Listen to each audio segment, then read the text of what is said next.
Sir ఏపీలో సాక్షి, NTV, TV9, టిన్ TV వీటి యొక్క ప్రసారాలు బంద్ కాబోతున్నాయి, బ్యాన్ అయిపోయాయని చెప్పేసి వార్తలు వస్తున్నాయి. ఈవెన్ సాక్షి పేపర్ కూడా 12 lakhs సర్క్యులేషన్ తగ్గిపోయిందని అంటున్నారు. ఎందుకు బ్యాన్ చేస్తున్నట్టు మరి వార్తల్లో నిజం ఉందంటారు? అంటే సాక్షి పేపర్ తగ్గిపోవడానికి కారణం ఏంటంటే సాక్షి పేపర్ గతంలో ఈ సచివాలయాలకంతా కూడా సాక్షి పేపరే వేసుకునేవాళ్ళు.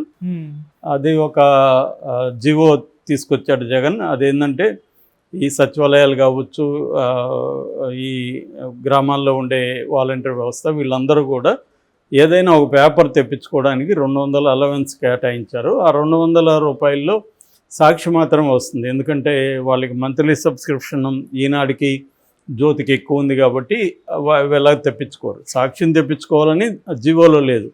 మీకు ఇష్టం వచ్చిన పేపర్ తెప్పించుకోమని 200 ఇచ్చారు. 200లో సాక్షిని వస్తుందని వాళ్ళు సాక్షిని తెప్పించుకున్నారు. ఓకే, యాక్చువల్గా అదేంటంటే సాక్షి సర్క్యులేషన్ని పెంచడం కోసం జగన్ తీసుకున్న ఒక ఎత్తుగడ. ఎందుకంటే మామూలుగా అయితే ఏది లార్జెస్ట్ సర్క్యులేటెడ్ ఉందో దానికి యాడ్స్ కంపల్సరీ ఇవ్వాలి.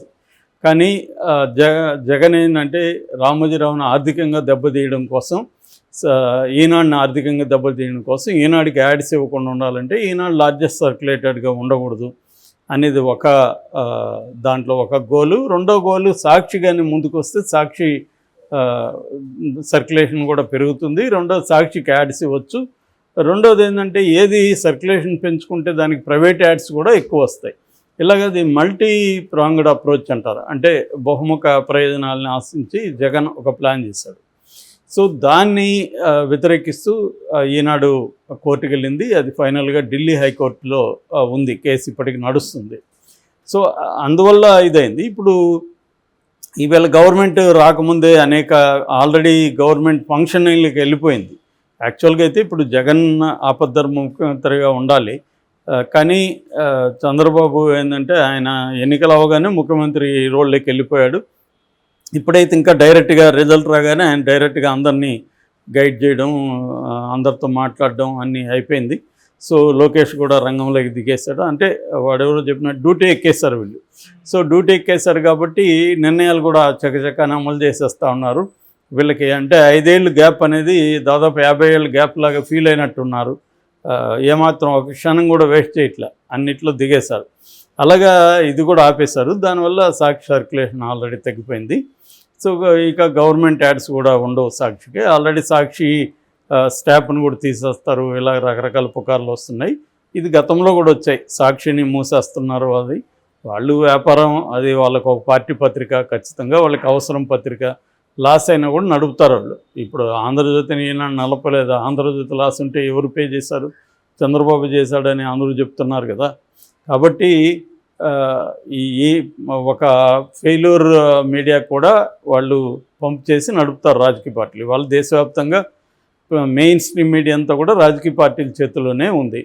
కాబట్టి వాళ్ళే ఫైనాన్స్ చేసి నడుపుతుంటారు. నిజానికి చాలా మీడియా సంస్థలు సెల్ఫ్ సస్టైన్డ్ కావు ఫైనాన్షియల్గా. వాళ్ళకి బయట నుంచి ఇలా రూపంలో పంపింగ్ జరుగుతుంది కాబట్టి అవుతుంది. మనం కూడా మీడియాలో ఉన్నాం, మనకు తెలుసు ఒక మీడియాని నడపడం అంటే పరిస్థితి ఏంటనేది మనకు అర్థమవుతుంది. కాబట్టి ఇవాళ ఏ సాక్ష్యం మూతపడిపోతుందని నేనైతే అనుకోవట్లేదు. ఖచ్చితంగా ఇబ్బందులు అయితే ఉంటాయి. గతంలో జ్యోతి, ఈనాడు వీళ్ళు ఇబ్బందులు ఎదుర్కొని నిలబడ్డారు కదా. ఈ 5 ఏళ్ళు పోరాటం చేశారు. జ్యోతి కూడా బ్రహ్మాండంగా పోరాటం చేసింది. ఈనాడంతా ఎస్టాబ్లిష్మెంట్ జ్యోతికి లేదు. సో ఈనాడు గ్రూప్కి ఏంటంటే వాళ్ళకి మార్గదర్శి ఉంది కాబట్టి ఆ ఫండ్స్ని వాళ్ళు మిగతా కంపెనీల్లో పెట్టుబడులు పెట్టుకుంటూ మిగతా కంపెనీలని పెంచుకుంటూ రాగలిగారు. తక్కువ వడ్డీకి అది వస్తుంది కదా. సో దాన్ని ఇల్లీగల్ అని చెప్పారు, అది వేరే విషయం. సో ఇప్పుడు మామూలుగా అయితే మనకి గతంలో జగన్ కూడా ఆంధ్రజ్యోతిని కొన్ని చోట్ల కేబుల్ ఆపరేటర్లతో చెప్పి రానేకుండా చేయడం అనేది చేశాడు. ఎందుకంటే ఓపెన్గానే రాజశేఖర్ రెడ్డి అసెంబ్లీలో సైతం ఆ 2 పత్రికలు అనేవాడు, ఈనాడు, జ్యోతిని. సో అట్లాగా ఫస్ట్ టైం నాకు తెలిసి మన ఉమ్మడి ఆంధ్రప్రదేశ్ హిస్టరీలో ఓపెన్గా ఈనాడు, జ్యోతి ఒక మీడియా టాప్ మీడియా సంస్థల్ని ఎనిమీస్గా ఓపెన్గా డిక్లేర్ చేసేసి వాటితో ఫైట్ చేసింది రాజశేఖర్ రెడ్డి. అందుకని ఆయన సాక్షిని తీసుకొచ్చాడు. సాక్షిని తీసుకొచ్చి ఈనాడికి కౌంటర్గా మన మెయిన్ స్ట్రీమ్ పత్రిక ఉండాలని చేశాడు. అంతకుముందు ఉదయం కూడా ప్రయత్నం చేసింది కానీ సక్సెస్ కాలేకపోయింది. సో రాజశేఖర రెడ్డి దాన్ని పకడ్బందీకి చేయగలిగాడు. ఆ వారసత్వాన్ని కంటిన్యూ చేస్తూ జగన్ కూడా ఈనాడిని, జ్యోతిని, తర్వాత ఏబిఎన్ని, ఈటీవీని, టీవీ5ని, మహా టీవీ వీళ్ళందరినీ ఒక గ్రూప్గా చేసి, నేను అసలు చంద్రబాబు నా ముందు అసలు జుజుబి ఈజ్ నథింగ్, మనం పోరాడుతుండేది మీడియాతో అని చెప్పి మీడియాని దెబ్బతీయడానికి తను కూడా తన ప్రయత్నాలు చేశాడు. అయితే కంప్లీట్ బ్యాన్ అనేది ఏం చేయలేదు. ఈనాడు, ఆంధ్రజ్యోతి ఆంధ్రప్రదేశ్లో అందరికీ అందుబాటులోనే ఉన్నాయి, ఇబ్బంది ఏం లేదు.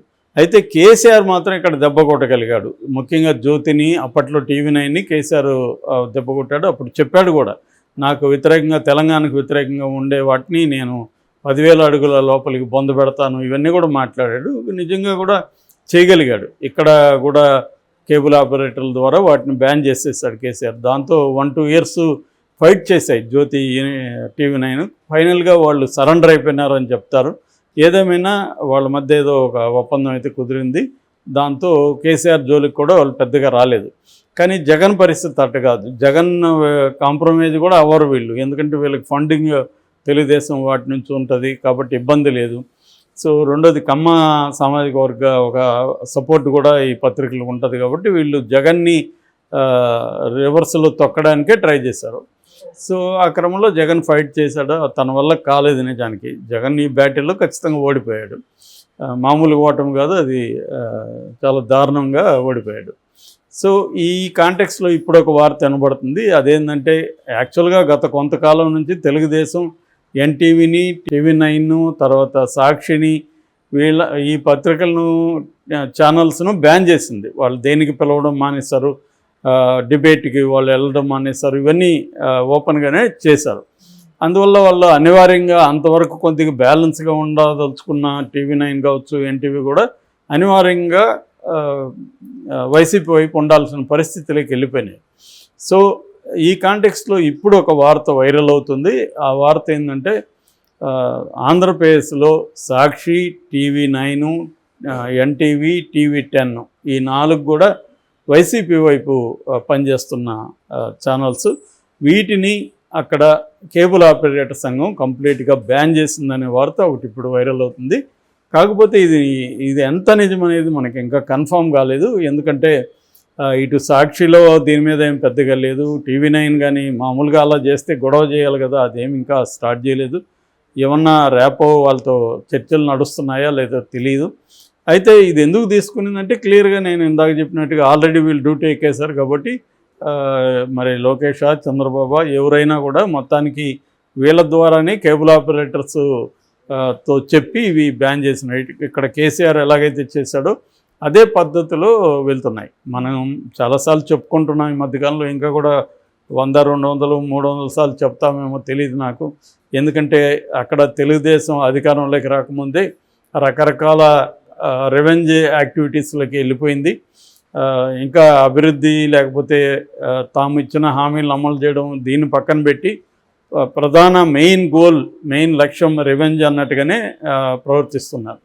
సో ఆ క్రమంలో ఖచ్చితంగా మీడియాను కూడా దెబ్బతీస్తారు. జగన్ ఎట్లయితే ఈవేళ మీడియాను దెబ్బతీయడానికి ట్రై చేసి ఫెయిల్ అయ్యాడు, వీళ్ళు కూడా ట్రై చేస్తారు. వీళ్ళు మేబీ జగన్ లాగా వీళ్ళు ఫెయిల్ అవ్వకపోవచ్చు, సక్సెస్ అవ్వచ్చు, చెప్పలేం.